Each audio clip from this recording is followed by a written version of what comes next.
everyone, it's Monica. Welcome back to Because Jesus Bible Journaling. I am so glad that you have joined me today. I have kind of a Bohemian inspired Bible journaling page for you today, coming out of the book of Judges, and we're going to be talking about a woman that was referred to as the most blessed of women. So hang on to your hats. We're going to be using Inktense pencils and Faber-Castell Pitt Artist pens and just having a great time. So like I said, here's my Derwent Inktense pencil set. I'm going to be diving in and using those today. And then I'm also using my interleaved Bible. This is the ESV interleaved journaling Bible, and every other page in this Bible is blank, which is just awesome because it gives you so much room to create a bigger art piece when you're just really excited about an idea. And that's where I am with this story today in Judges 5. So first of all, I'm making myself a little traceable here, just quickly drawing it free-handedly on this piece of scratch paper using a Sharpie because I'm not going directly in my Bible. I do not use Sharpies in my Bible, let me be clear, but I am going to use them to just create this little template here that says most blessed of women. And this is a great way to just kind of practice your lettering before you get it on the Bible page. As you can see, it's a little messy. I've made some mistakes, but it's going to be much more polished by the time I actually do put it in my Bible. And that's my idea, is to put it right toward that bottom third of the page. Now, I knew I wanted to do this kind of boho rainbow design. It seems to be kind of trendy, at least it was. I don't know what's trendy. But anyways, I just love this idea of this little boho rainbow celebrating this woman who was referred to as the most blessed of women. But first I wanted to work on my color scheme and my color palette. These Inktense pencils, without testing them, it's really hard to see what color they're going to end up being. The color on the back end of the pencil isn't quite accurate. The lead is a weird color. So the best way I could figure out to do this was to go ahead and do some swatches of different blues, different reds. I really did like that yellow and green, just the way they came out. So I'm going to save those. And then I decided to go with the purplier red there on the top, the one that's sort of a wine color. And then the blues, I kind of went back and forth. And so I grabbed a brown and I ended up really liking the brown.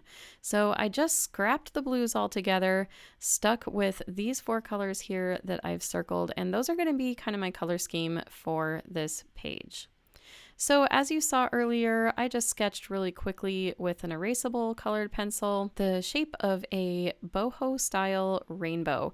So I love these little designs that I've been seeing around. They're sort of hippie-ish almost, sort of bohemian, I guess is the best word for it. But I love this little rainbow design, and it's just these arches of color that aren't really connected, but still kind of give that design of a rainbow. And so while I'm using my Inktense pencils here to sketch this in, I want to share with you, first of all, this is what's said about this woman. I'm going to tell you her name. Her name is Jael, and it says, most blessed of women be Jael. And do you want to know why she's blessed? She is blessed because an enemy of God's people came to her and asked for water, and she gave him milk, and she brought him curds in a noble's bowl, and then she took her tent peg, and when this evil king, who had been oppressing God's people for over 20 years, when he fell asleep, she took a tent peg and she stabbed him through his skull with the tent peg. Read the story. Don't take my word for it. It is in the Bible.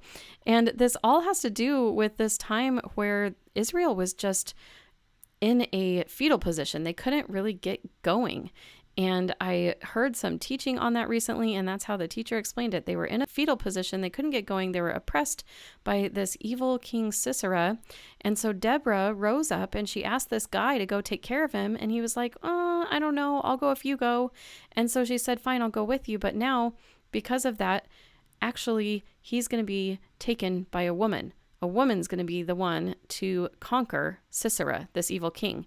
And sure enough, that's how God used Jael. Please check out the story. I'm doing a poor job of conveying it. I'm trying my best, but really, the Bible does the best job. So as you can see here, I've just sketched in with my Inktense pencils, and then I'm using a brush. And each time I go to a section, I'm actually not starting at the very end of the shape. I'm sort of starting away from the edge, wetting it, and sort of starting to move that pencil around on the paper. And as you can see, it is super vibrant and beautiful. It works kind of like watercolor pencils, so if you have some of those, you could definitely use it. And it does dry lighter than you originally put it on, so just like watercolor. Now I knew I wanted to add some outlines. I knew I wanted to add some color into the lettering that I'm planning to put at the bottom of the page. So here I am again, just kind of swatching and coming up with some good colors to provide those lines and to provide the lettering. Now, as I do this, I do want to mention, you guys, over on my Patreon page, I am constantly supplying people with free templates and behind the scenes footage and glimpses into how I edit my videos. If you're interested in just kind of forming a closer knit community over there, it'll be probably smaller than what we have on Facebook or anything like that. But I'm just inviting people to become members of my Patreon community over there. Membership starts at just $5 a month and goes up from there based on what sort of rewards and goodies you want to take advantage of. But I'd love to see you over there if that's something you are interested in. If that's just too much financially, don't forget that over in our Facebook group, we have freebies in the files section. So please help yourself to those and go ahead and just enjoy your time in God's Word. So enough of that. As you can see, I am tracing in these words, most blessed among women. And I just can't believe this. I mean, listen to verse 26 and 27. She sent her hand to the tent peg and her right hand to the workman's mallet. She struck Sisera. She crushed his head. She shattered and pierced his temple. Between her feet he sank, he fell, he lay still. Between her feet he sank, he fell. Where he sank, there he fell, dead. And that's where she's called the most blessed of women in the Bible. Holy cow. How courageous was she? If that had been me in that tent that day with the evil king showing up, I don't know, I might have just left. But she had bravery and courage to slay someone that had been horribly oppressive, and it was God's will in this case. Now, am I suggesting we go and slay anyone who bothers us? No. What I am suggesting, though, and this is where I took meaning for myself and application, was what are the Siseras in my life? What are the things that are holding me down? What are the things that are oppressing me and keeping me from uniting myself and aligning myself with the Lord? What are the Siseras in my life that I need to slay? I need to drive a tent peg right through it and get it out of my life. And one of the things that was brought to my mind during this devotional time was actually just the thought of impatience. I've been feeling very impatient lately on a number of levels. And so as I was praying, what are the Siseras in my life? I really felt like impatience was one of the words God gave me. So I want to be striving to slay that. I want to pray over it. I want to find scripture verses about patience and just say them over myself and over my life. And you guys, the Lord has really been helping since I started praying about my impatience. He's given me so much peace and calm and so much more patience, and I'm so grateful. So I challenge you, what are the Siseras in your life? I'd love to know in the comment section down below, what are you taking a stand against in your life today that's been oppressing you, that's been holding you back, that's been keeping you away from walking with Jesus? Tell me all about it in the comments down below. That is definitely something I love about our community, is we are here to support one another and pray with one another. And I just love that so, so much. Speaking of community, you'll want to find us over on Facebook, Because Jesus Bible Journaling. You can also follow me on Instagram at Because Jesus Bible Journaling. My Etsy store is Because Jesus Bible Art. If you're new to Bible journaling, that's a great place to head. And don't forget those freebies over in our Facebook group. More important than anything else, jump into the Word of God for yourself today. It is amazing. You can also check out my Artsy Bits channel to see more of my general art journey.